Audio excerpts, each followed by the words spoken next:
10 जुलाई Thursday Gurugram के sector 57 में सुशांत लोक के एक डबल स्टोरी घर में सुबह करीब 10:30 बजे का वक्त था।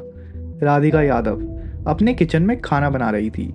घर में उस वक्त उसके पापा दीपक यादव और मम्मी मंजू यादव ही थे।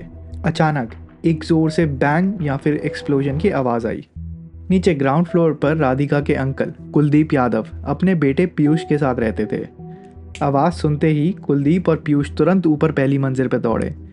जब वो घर के अंदर पहुंचे तो उन्होंने राधिका को किचन में खून से लथपथ ज़मीन पर पड़ा देखा। ड्राइंग रूम में एक रिवॉल्वर भी पड़ी थी। कुलदीप और पीयूष ने बिना देर किए राधिका को अपनी कार में उठाया और गुरुग्राम के एशिया मोरिंगो हॉस्पिटल ले गए। लेकिन अफसोस, हॉस्पिटल पहुंचते ही डॉक्टर्स ने राधिका को डेड ऑन अराइवल डिक्लेयर कर दिया। तो कौन थी राधिका यादव? राधिका यादव सिर्फ 25 साल की ही थी और उनका फ्यूचर बहुत ब्राइट लग रहा था। गुरुग्राम की रहने वाली राधिका एक नेशनल लेवल और स्टेट लेवल टेनिस प्लेयर थी, जिन्होंने बड़े टूर्नामेंट्स में इंडिया को रिप्रेजेंट किया था।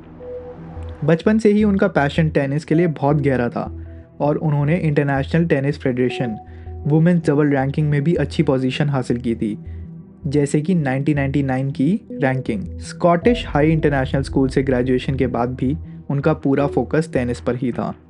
एक शोल्डर इंजरी की वजह से उनका करियर थोड़ा रुक गया, लेकिन राधिका ने हिम्मत नहीं हारी। उन्होंने कोचिंग शुरू करी और अपना खुद का टेनिस एकेडमी खोला, जहां वो छोटे बच्चों को ट्रेन करती थी।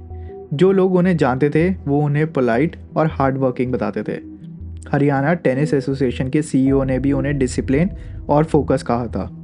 की फैमिली फाइनेंशियली स्टेबल थी। उनके फादर की पहले कार पार्ट्स की शॉप थी और उन्हें रेंटल इनकम भी आती थी। राधिका का भाई भी रियल एस्टेट्स में काम करता था। नेबर्स ने यह भी बताया कि राधिका के पापा ने उनका टेनिस करियर बनाने में बहुत मेहनत की थी। यहाँ एक बहुत ही अजीब बात सामने आती है।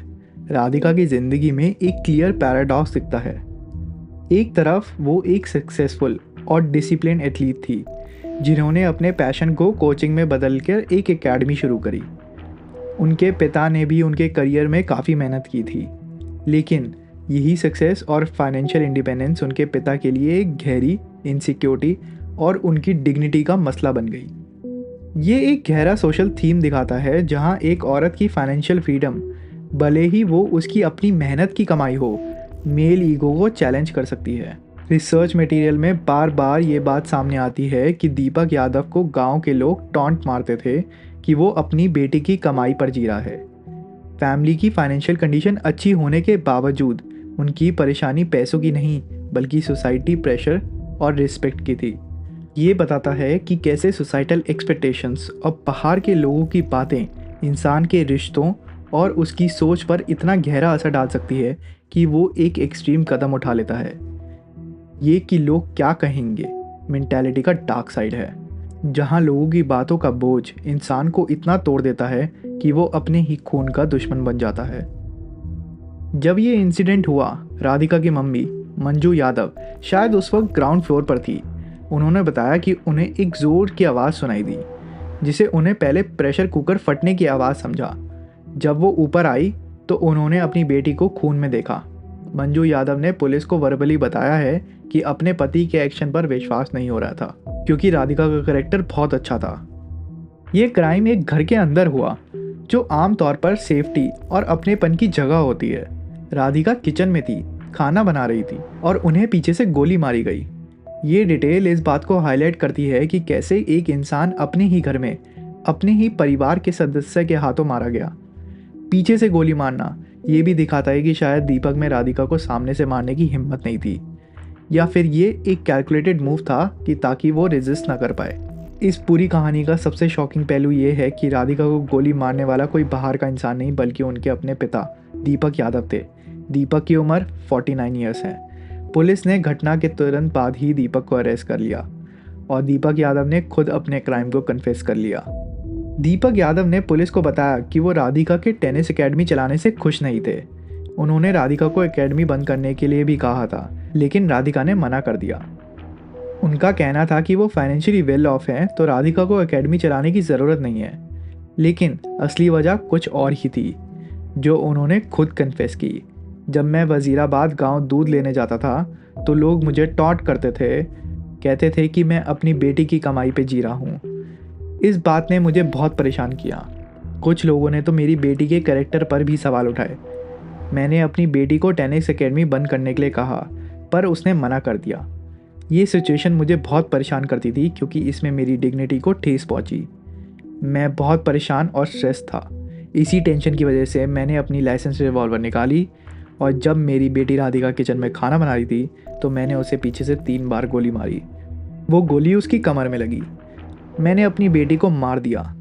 पुलिस सोर्स ने कंफर्म किया कि दीपक ने डीप इनसिक्योरिटीज़ डेवलप हो गई थी।